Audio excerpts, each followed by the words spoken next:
My name is Aaron Atay, Miss Erica Padilla, Apple David, Ramon Bautista, Jojo the Love Survivor. Woo!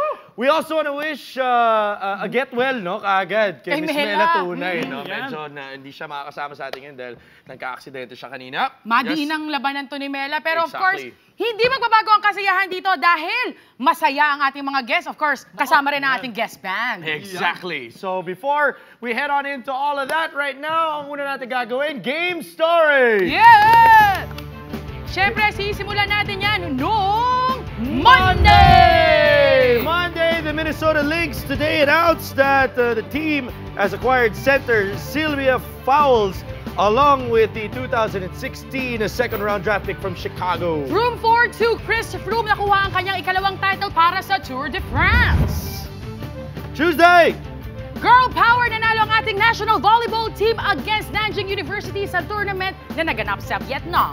Tuesday also, it was a showcase of power as FIBA Asia hosts China, top reigning champ Iran in a clash of Gilas rivals. And the Red Lions roar loudly as they beat UPHSD 83-81. Wednesday, the Arizona Cardinals announced that they will have hired Dr. Jen Welter to coach its training camp and preseason. Russia suspendido sa lahat ng mga laro under FIBA dahil sa labanan between the National Basketball Federation head and current president. Nako, Michael Jordan talo sa China as the Beijing court has dismissed a trademark case. Captain Alvin Patrimonio kasama na ng mga Tigre as part of its coaching staff. And speaking of coaching staff, nung Friday, Coach Atoy ko, take it up.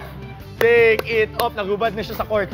At sa China naman, gaganapin po sa 2022 ang Winter Olympics. Beijing na naman ang host. And then on Saturday, it was NBA in Africa as even Hakeem Olajuwon and Dikembe Mutombo played in the first officially NBA-sanctioned game in Africa. Sisig Queens and Tornadoes magtatapat sa finals. Tinalog ng Sisig Queens ang Signal at Tornadoes naman tinalo ang Hurricanes. And that wraps up your game stories for Monday to Saturday. At pasok na po tayo ngayon sa ating mga special mentions. And we start out with a very, very sad note as isang idol ko has passed away. Rowdy Piper passed away at the age of 61 due to a heart attack. And of course, his real name was Rowdy Toombs, and he grew up, and I grew up watching him as part of the WWE family. So our prayers go out to his entire family. Speaking of Rowdy Piper, Ronda Rousey, who also took the name of Rowdy Piper, won a while ago in 34 seconds. Wow! Ang tindi nun. Hindi ko alam kung babae ba talaga o lalaki si Ronda Rousey. Hindi, pero tingnan mo, yung pagkatulog ng babae sa kanya, I mean, it was a fantastic knockout, and it was against Beth Correa, and such a great showing once again for Ronda Rousey. And of course, sabi niya nga, because of the death of Roddy Piper, it was an inspiration for her to really give her best sa labanan na ito. So once again, congratulations to the very inspired Ronda Rousey. And now from there, we move on into your pick of the week. Pick of the week? Ano ba ang napakainit na storya ngayong linggo, Aaron and Apple? Ang ating papag-usapan ay ang simula na po ng Gilas Pilipinas season. As the PBA has ended, we move on into focusing on our national team. And to start us out, babalikan po natin ang resulta na ginawa ng ating pambansang team. And Apple?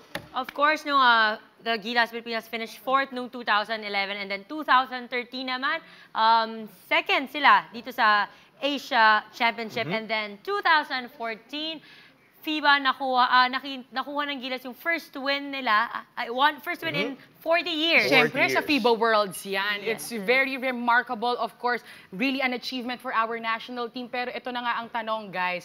As we open another season, another tournament for the FIBA Asia, ano nga ba ang uncertainties na haharapin ng ating national team? Of course, there are players that have, expressed that they are uncertain heading into the next lineup. And you see there, Paul Lee is in the U.S. to be with his ailing grandmother. Si Mark Pingres is in France para makiramay naman sa kanyang nanay and ng stepmom, of course. And then Junmar Fajardo is recovering from an injury as well. Japet Aguilar has undergone operation for a broken finger. At meron pa siyang Instagram post no, na hindi ko kinaya tignan. Hindi ko kinaya to, oo. Wild eh. At si Ellie Tenorio has also expressed uncertainty dahil nga dun sa fatigue and poor form that he has been experiencing. And these are all statements that they have released, but there are names, of course, that have popped up as well na potential filling in that void. And of course, one of the big names na nandun,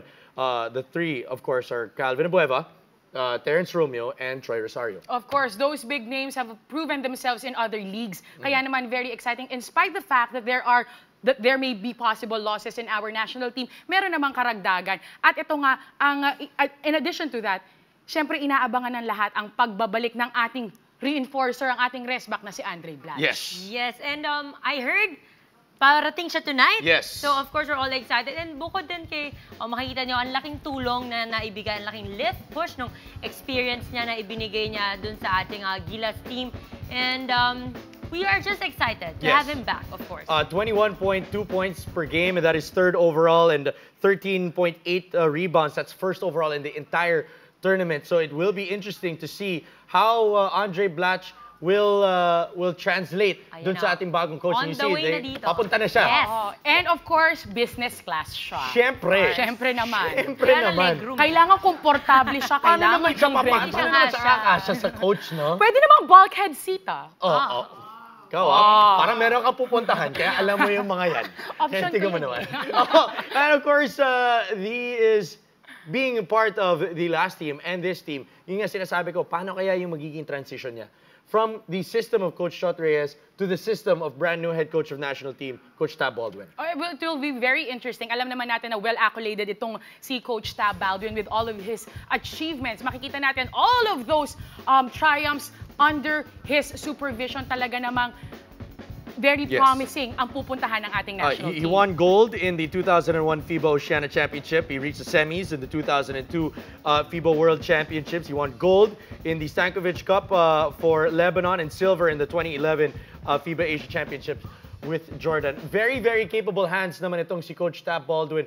And there are a lot of eyes on him. Dahil nga, he's taking over galing kay Coach Chot, who had syempre, a very memorable and fantastic run with Gilas. Pero we have to understand, he still needs to acclimate himself din sa team. Yes, I had a chance to interview itong si Coach Tab before. And siya, kung ano ibibigay na player sa kanya, aaralin niya. And whatever the composition of this team, kung ano bang combination yan, kaya niya ilabas yung full potential na itong team to. So, good for our team. Yes, we will see how that all plays out. And of course, happy birthday To our former national head coach. Coach Chot Reyes. Boss din natin yan. Boss din natin yan. Happy Happy birthday, Coach. 35th birthday. Oh, wow.